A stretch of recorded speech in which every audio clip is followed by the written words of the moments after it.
Bonjour à tous et bienvenue dans votre édition consacrée à l'actualité régionale. Dans les titres de votre journal ce lundi, l'un des festivals phares en Bretagne, Art Rock, a allumé Saint-Brieuc ce week-end. La fréquentation en baisse n'a pas entaché l'enthousiasme des organisateurs. Dans le Morbihan, les activités sportives en pleine nature sont à l'honneur toute la semaine avec Brocéliande Sport Nature. Nous nous sommes rendus sur place ce week-end et sous le soleil.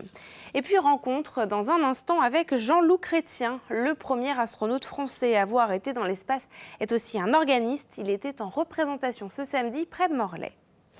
Laurent Villebout, lui, va nous emmener dans les coulisses des clubs bretons. Bonjour Laurent. Bonjour Julie. Et quelle est l'actualité de ces clubs ce lundi ? Nous allons évoquer de la gymnastique artistique féminine, un sport solidaire et de la sueur sous le soleil. Eh bien, on vous retrouve dans un instant alors pour détailler ce programme.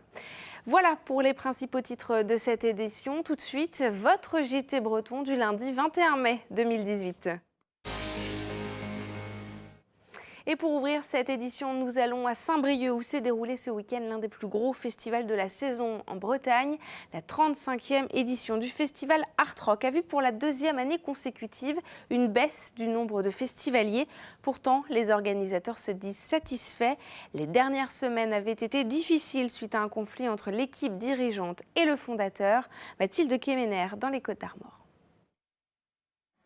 70 000 festivaliers contre 78 000 en 2016, la fréquentation baisse au festival Art Rock à Saint-Brieuc, et ce pour la deuxième année consécutive. Mais le nombre d'entrées payantes se maintient. Pour les organisateurs, c'est un soulagement. Le budget devrait retrouver un équilibre. En 2017, le déficit était de 191 000 €.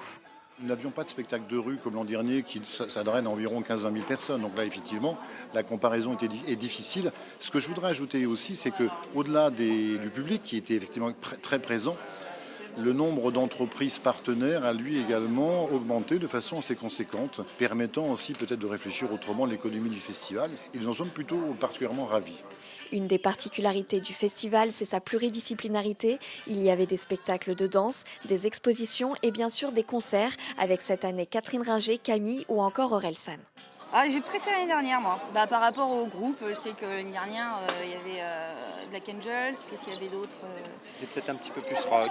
Il y avait Archive l'année dernière. Justement, j'aime bien qu'il y ait des gens moins connus aussi, parce que du coup, tu découvres des nouveaux artistes et c'est cool. Et l'année prochaine, pas de nouveau directeur. Contrairement aux demandes du fondateur, parti en retraite, sa fille ne prendra pas prochainement la tête du festival. Pour le moment, ça reste l'association s'occupe de la direction du festival avec Carole, administratrice générale, et moi toujours à la programmation.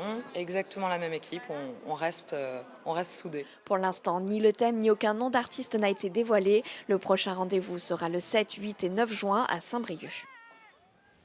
Et nous retrouvons à présent votre chronique La Bretagne en 5 infos. Aujourd'hui, parmi les sujets développés, les vœux des bacheliers sur Parcoursup validés ou non par les universités. En tout cas, les établissements donneront leur avis ce mardi. Benjamin Bréon.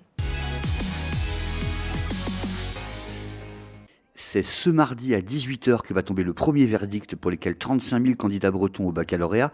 Les réponses de Parcoursup, la nouvelle plateforme d'admission post-bac. Chacun a pu présenter jusqu'à 10 vœux d'études supérieures dans les filières traditionnellement les plus demandées, comme STAPS par exemple. Certains candidats devront être mis sur une liste d'attente. La mise en place de Parcoursup a créé de vives tensions dans certains lycées et établissements du supérieur. Scène étonnante à la traditionnelle Saint-Yves ce dimanche à Tréguier.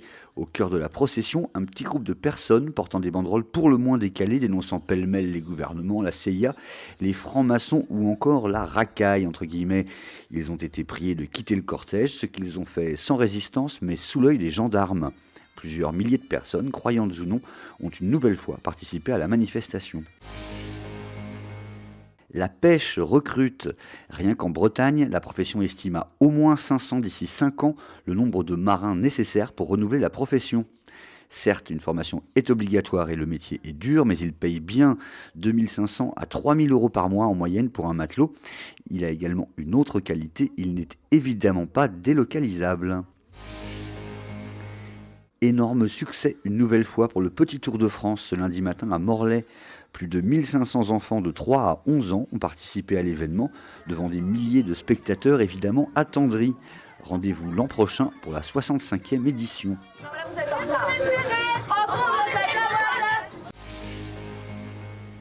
Enfin, carton plein pour la nouvelle édition du Stunfest, la grand-messe du jeu vidéo ce week-end à Rennes. Plus de 10 000 amateurs ont participé à l'événement, mélange de rencontres, de découvertes, de tests en accès libre et de tournois. Il servait d'ailleurs d'étape qualificative pour la Coupe du Monde de Street Fighter V. Et vous ne l'avez pas loupé ce week-end, le soleil était bien présent dans le ciel breton. Une aubaine pour l'événement Brocéliande Sport Nature qui a débuté à Ploërmel dans le Morbihan ce week-end et qui va s'achever le 27 mai. Un événement qui permet de tester de nombreuses activités sportives. Et Xavier Patréjon s'est rendu sur place. Brocéliande Sport Nature, le programme est dans le titre de l'événement. La 5e édition de ce festival d'activités de plein air à Ploërmel a débuté ce week-end, sous le soleil et avec de nombreux visiteurs. Pas étonnant car le lieu autour du lac du Duc offre un cadre plutôt privilégié. C'est un super outil qui sera encore valorisé un peu plus par ce genre de manifestation. Et il est vrai que l'ensemble, le gros des activités se trouve sur la base de loisirs, mais pas que, puisqu'on a des activités du type enduro et des marches qui se trouvent en extérieur. Au programme, des dizaines d'activités, souvent proposées par des associations. Il y en a pour tous les goûts, des plus calmes aux plus énergiques, sans oublier les départs du Trail du Lac, l'un des principaux événements du festival. La météo estivale attire également le public autour du plan d'eau. Pour nous, c'est une belle vitrine, une sacrée aubaine pour faire venir des gens et faire découvrir les activités nautiques qu'on a ici sur le club. L'année dernière, on était aux alentours de 300 personnes qui étaient allées sur l'eau, donc en ski nautique, en bouée tractée, en paddle, kayak. Sur les plans d'eau intérieurs, il y a vraiment bien quoi faire, notamment du paddle. C'est bien plus approprié qu'en mer avec beaucoup de vagues. Durant le week-end, c'est environ 8 à 10 000 personnes qui sont attendues par jour de festival. Alors que l'on vienne entre amis ou en famille, il y a de quoi faire. Le roller, l'escalade, ouais, et puis un petit peu de sport sur l'eau, le sport nautique, c'est intéressant aussi. On a fait de la voile, du kayak, du paddle step, du baseball, de l'escalade. Tous les ans, on vient faire un tour et voilà, ça permet de découvrir des nouvelles activités, des nouveaux sports. Ça donne des envies aux plus jeunes ou pas? Bah oui, c'est bien. La plupart des activités sont proposées gratuitement jusqu'au 27 mai. Et après les sportifs amateurs, place aux professionnels bretons. On retrouve tout de suite Laurent Villebout pour le duplex. Et Laurent, dans votre chronique ce lundi, vous nous parlez des fans de GAF. Eh oui, Julie. Ils sont nombreux, comme vous d'ailleurs, à la Légion Saint-Pierre-de-Brest à en être fans et ils ne sont pas allés seuls.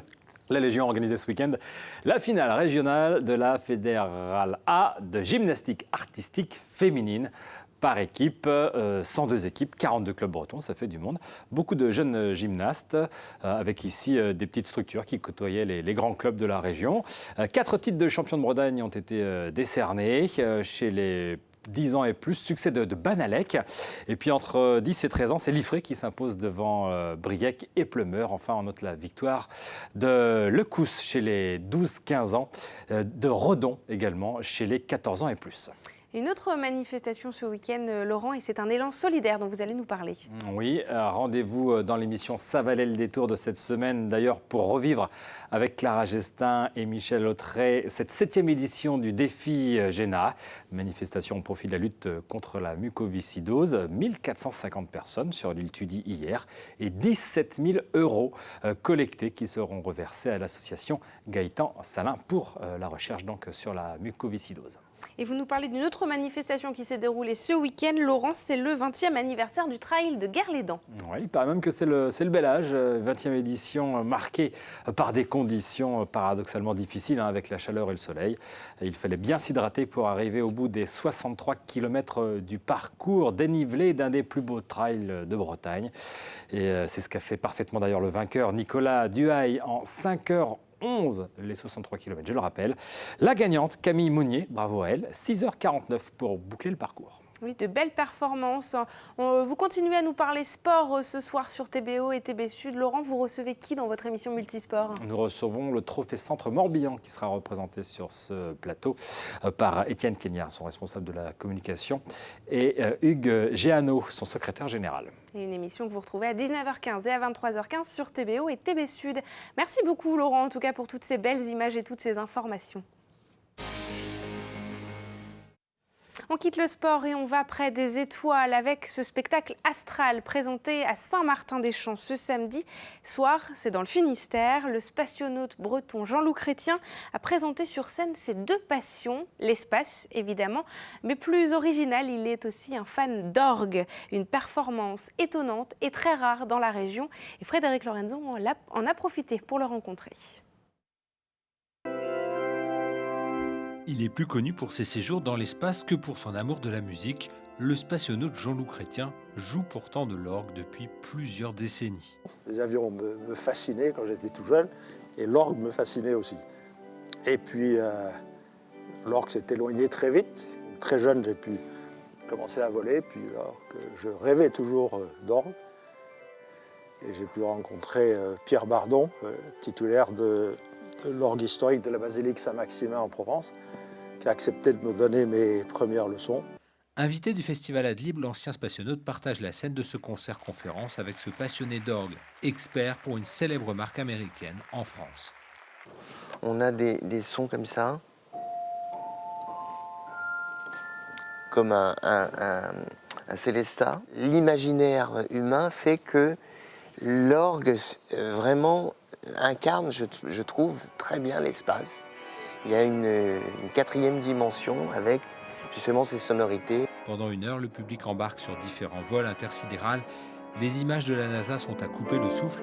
Parfois, on reconnaît le profil du spationaute qui reprend, pour quelques morceaux, le clavier. À l'issue d'1h30 de concert, les spectateurs ont encore la tête dans les étoiles. Et toutes les images qu'on a vues du télescope Hubble, c'était vraiment magnifique. Déjà le son mélodieux et très doux.